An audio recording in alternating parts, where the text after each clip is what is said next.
কিছুটা সুস্থ কালীঘাটের কাকু, এমনটাই সূত্রের খবর। আজ ভেন্টিলেশন থেকে বের করা হতে পারে তাকে। আলিপুরে বেসরকারি হাসপাতালে ভর্তি করা হয়েছে সুজয় কৃষ্ণ ভদ্রকে। সোমবার আদালতে হাজিরার আগে জ্ঞান হারান কাকু, আর এরপরই তাকে এসএসকেএম এবং পরে বেসরকারি হাসপাতালে নিয়ে যাওয়া হয়। ঠিক কেমন রয়েছেন কালীঘাটের কাকু সুজয় কৃষ্ণ ভদ্র, কি খবর রয়েছে হাসপাতাল সূত্রে আমরা জানবো, কথা বলবো। সরাসরি আমাদের সঙ্গে রয়েছেন অর্কদীপ্ত মুখোপাধ্যায়। অর্কদীপ্ত, কেমন রয়েছেন সুজয় কৃষ্ণ ভদ্র?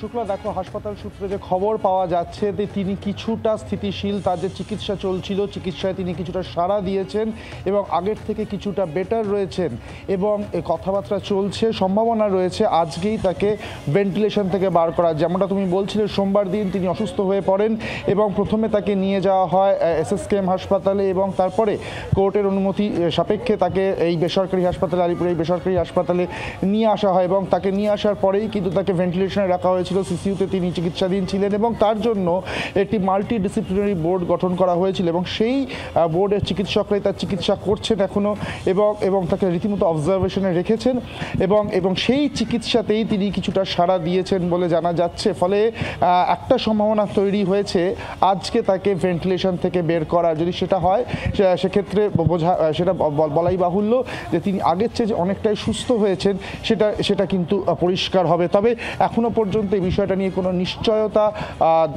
আসেনি, এখনো হাসপাতাল কর্তৃপক্ষের তরফ থেকে কিছু জানানো হয়নি।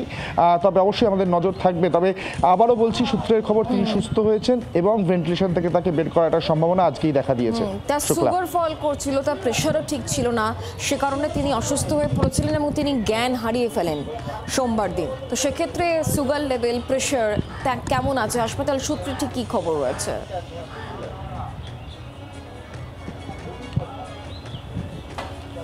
দেখো, নিয়োগ দুর্নীতি মামলায় অভিযুক্ত সুজয় কৃষ্ণ ভদ্র ওরফে কালীঘাটের কাকু দীর্ঘদিন ধরেই অসুস্থ রয়েছেন। তিনি জেল হাসপাতালেও ছিলেন এবং দীর্ঘদিন ধরেই তার কিন্তু চিকিৎসা চলছে। আর তার সুগার লেভেল এগুলো যেগুলো তুমি বলছো, সেই প্যারামিটার্সগুলো কিন্তু দীর্ঘদিন ধরেই মানে ডাক্তারদের অবজারভেশনে ছিল। তবে আবারও বলছি, হাসপাতালের তরফ থেকে কিন্তু তার মেডিকেল কোনো আপডেট তার সম্পর্কে দেওয়া হয়নি এখনো পর্যন্ত। অবশ্যই কোর্টের নির্দেশ রয়েছে এবং সেই মোতাবেকই কিন্তু হাসপাতাল কাজ করছে, ফলে তার সম্পর্কে কোনো মেডিকেল বুলেটিন বা আপডেট দেওয়া হয়নি। তাই এক্স্যাক্ট প্যারামিটারগুলো এখনই বলা সম্ভব নয় শুক্লা। তবে ওভারঅল যে খবরটা পাওয়া যাচ্ছে যে তিনি আগের থেকে কিছুটা সুস্থ এবং চিকিৎসায় সাড়া দিচ্ছেন।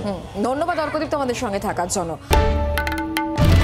বাংলার আওয়াজ, বাঙালির আবেগ, জি 24 ঘন্টা।